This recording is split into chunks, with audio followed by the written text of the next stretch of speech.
Hi. So today we are starting a new brew. This is basically going to be a grocery store mead, but not quite. I am using one ingredient extra that's not at the grocery store. But what I'm doing today is I'm going to be using bread yeast. This is specifically King Arthur's bread yeast. My mother-in-law got this for me quite some time ago. It has been in my fridge and I have used it recently for bread and it has done very well. So the next step in my mead journey is to use this stuff just to see how it is flavor-wise. So let's take a look. What we're going to do first is I've got about a cup of water here from my 1 gallon, steeping to make tea. This is going to add tannins just to get that mouthfeel a little bit better. So that's going. What I need to do next is get my yeast blooming. So I need to get my other measuring cup. And there we go. I'm going to measure out. What is it? It is 2.5 grams of yeast. So I have a 1/2 teaspoon measure here and we'll just see how much that is. Hot damn. That is 2.5 grams on the dot. So I feel pretty good about that. All right, get a little bit of that out. So I'm gonna dump this in. Great. Come on, you yeasty beasties. Then gonna fill this to about a cup or so just to get it going. There we go. And all this is doing is proof of life.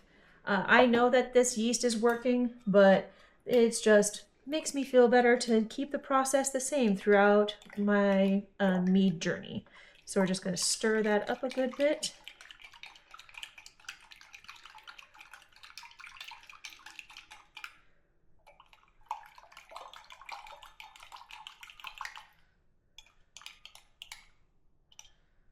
Okay, there's that.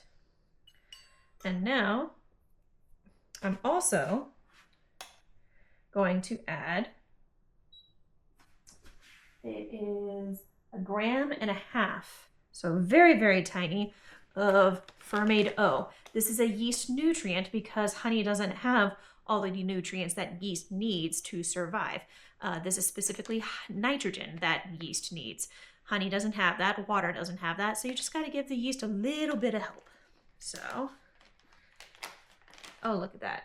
It's already bubbling. See, we're doing good. So I'm just gonna measure out 1.5 grams, and I know now it's less than 1/2 teaspoon. So let's see what this is at. 1.13, so literally just sprinkles. There we go, 1.52, I'll take it. Whew.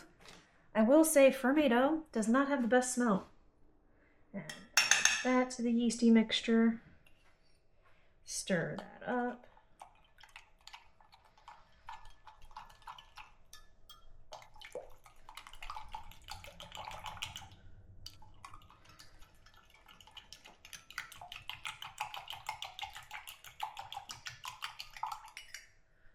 All right.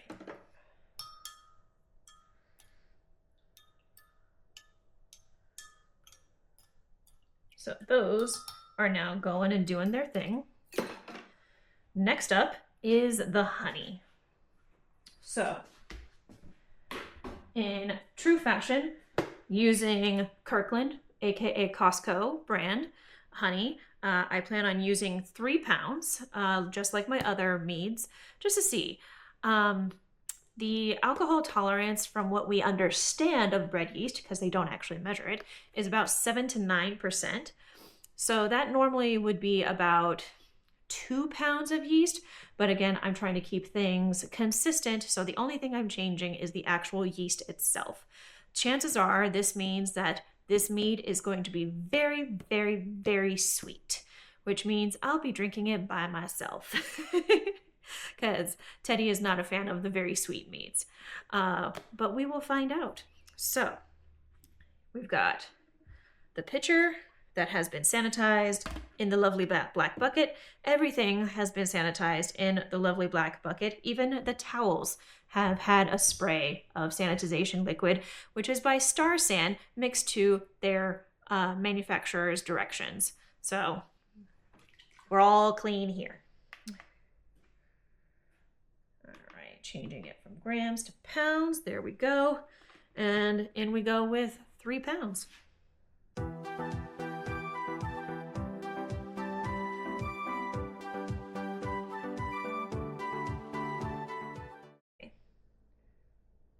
I'm now at 2 pounds, and this last pound looks like it's gonna take a bit. So, I'm just gonna open up a new guy to speed things along. This is now gonna probably be what I use to back sweeten other meads with.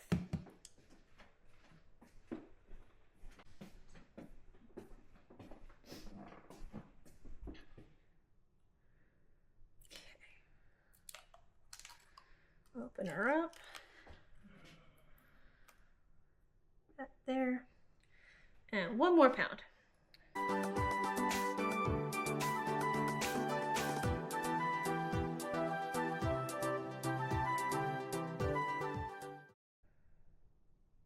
Three.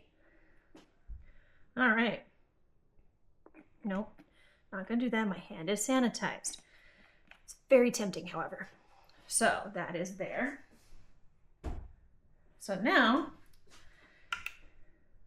we've got 3 pounds of honey, and it needs a good stir. I'm gonna use my good old grocery store water. So the reason I use this is because it's automatically a gallon, which makes life so much easier. But it also means I don't have to rely on whatever's coming out of the tap. I know that this is clean, I know that this is balanced, and it just makes life better. So now I'm gonna stir away with the spattle. It's a spoon, it's a paddle, it's a spattle. All right. And I'm doing it partially right now because this way I can splash around and oxygenate while stirring, which is another thing that yeast needs at the beginning of fermentation. Yeast needs lots of oxygen, much like most everything else on Earth that is living needs oxygen. There we go. So we add it by being a little bit on the sloppy side.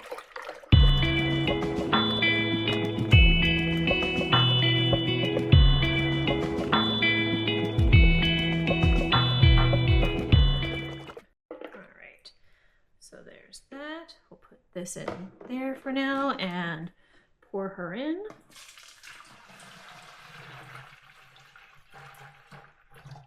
Ooh, and as you can see, there's still plenty of honey in there. So another round.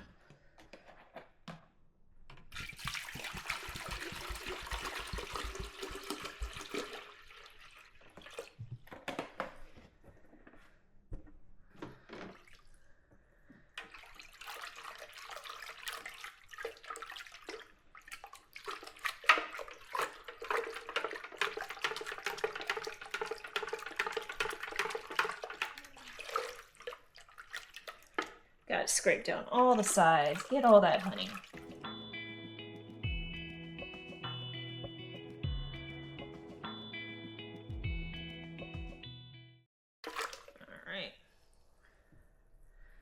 All right, so yep, that got rid of the rest of the honey. There's that. And now, hopefully this is not too warm, I'm gonna squeeze the tea bags. Get all those tannins. Throw the tea bags away because they have done their due diligence. and add the tea. Now, I will say this is the first time I'm trying to use tea, so we'll see how it goes. I know that wine tannins work, but I wanted to see how the tannins work in tea. And now the yeasty mixture. And hopefully I did not kill it by putting the fermented O in too early. We'll see in a couple of days. If it did die, I'll just add some more yeast into it and life will go on.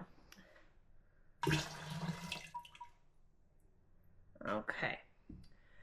And there's a little bit of remnants in both of these, so I've got just a little bit of water left.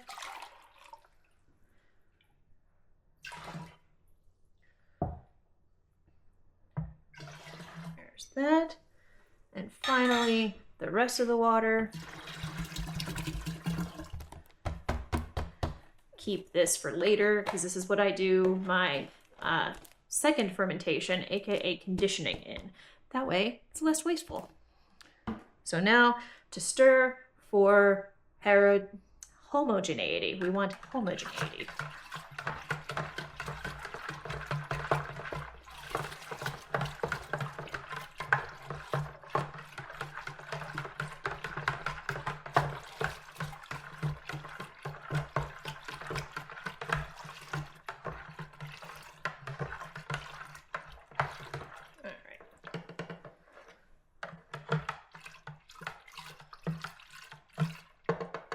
So there's that. So now I am going to take 2 readings, one with my refractometer and one with pH strips, because if the pH is too low, the yeast will not be happy. If the pH is too high, there's a chance for botulism, and we just want to mitigate that chance. So first is going to be the reading from the refractometer.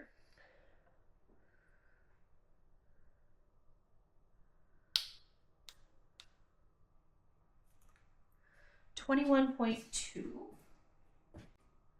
This means that, okay, there we go. So the initial gravity of this is 1.088, which is fine. When in theory, if I was using a different yeast, this could get up to 11.6%. But since I'm using bread yeast, probably not gonna be that way. And now we take our pH and we don't waste what has been given to us. Stick that in there. Oh. All right, get the light just right here. Oh, that is a perfect 4. Amazing. So that is that. Put that back in there. Clean this off. And now I'm gonna put on its lid. Nice and tight. Now, some of you may be wondering about all this empty space. When it comes to fermentation, that's not going to be a big deal because essentially yeast eats sugar and poops out carbon dioxide and alcohol. All this space is going to be filled with carbon dioxide and then some, which is why we have the airlock. The airlock is our very good friend because it allows the CO2 out, but nothing else to get back in. And so that is that. This is child number 6, if anyone is keeping count. So we'll just see how it goes. Again, this was made with bread yeast and we'll keep track of how things go with it. See you all next time.